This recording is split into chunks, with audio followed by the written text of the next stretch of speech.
ఇక ప్యాలెస్ల గురించి మాట్లాడతాడు. జగన్మోహన్ రెడ్డి గారి ప్యాలెస్ల గురించి. మీకెన్ని ప్యాలెస్లు ఉన్నాయండి? హైదరాబాద్లో ఒక ప్యాలెస్ ఉందా? కుప్పంలో మొన్న ప్యాలెస్ ఉందా? మొన్న ఓపెన్ చేసాం. ఇక 5 ఎకరాలు కొన్నాడు మళ్ళా ఓ పెద్ద ప్యాలెస్ కోసం.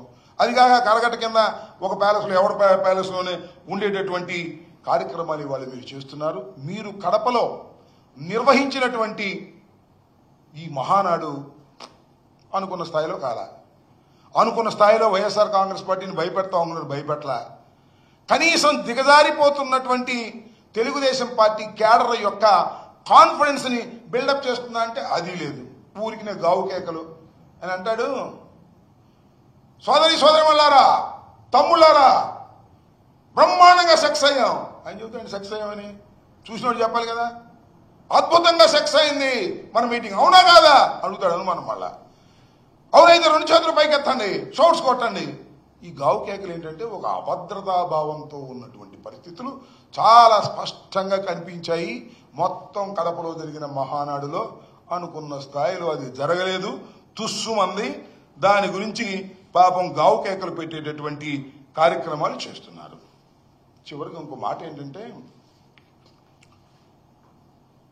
ప్రజల్ని డైవర్ట్ చేయడం కోసం ఎవరండి హైదరాబాద్ నుంచి నర్సిరెడ్డి అంటే ఎవరు ఒక పొట్టుకుంటాడు, పుట్టుకొక్కలాగా ఆయన వచ్చి కామెడీ చేస్తున్నాడు, పద్దాలను చేస్తుంటాడు.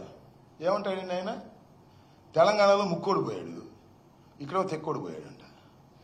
ఏం మాట్లాడుతున్నావు? ఏమయ్యా చంద్రబాబు నాయుడు గారు, నువ్వేమో నవ్వుకుంటున్నావా ఏంటిది? మొన్న కూడా అంతే. ఇక్కడ ఎమ్మెల్యేల వినోద కార్యక్రమాలప్పుడు కూడా జగన్మోహన్ రెడ్డి గారిని తిట్టడం, కింద నవ్వుకోవడం.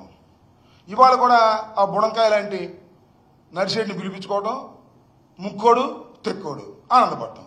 ఏం మీ వల్లనేవా? మీ అబ్బాయి ఒక పిల్లోడు, నువ్వేమో బొల్లోడివి అని మీ వల్ల కదా? అది సంస్కారమా? ఇలా మాట్లాడటం మొదలెడితే మాకన్నా ఎక్కువ మాట్లాడగలరా? తప్పు నాయన.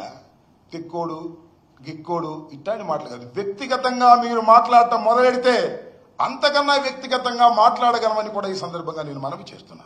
అంతేకాదు తల్లి చెల్లి అని మాట్లాడతాడు. ఎవరు?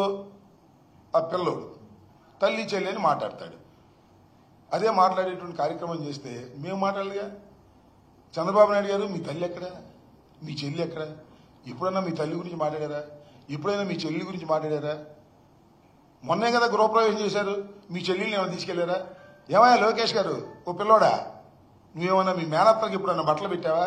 మీ మేనత్తలు ఇంటికి పిలిచావా? ఇట్లా కుటుంబ విషయాల గురించి మాట్లాడటం మొదలెడితే మేము మాట్లాడగలం అనే విషయాన్ని దయచేసి మర్చిపోవద్దు. సంస్కారహీనంగా మీరు మాట్లాడటం మొదలెడితే మా వాళ్ళు కూడా మాట్లాడతారు.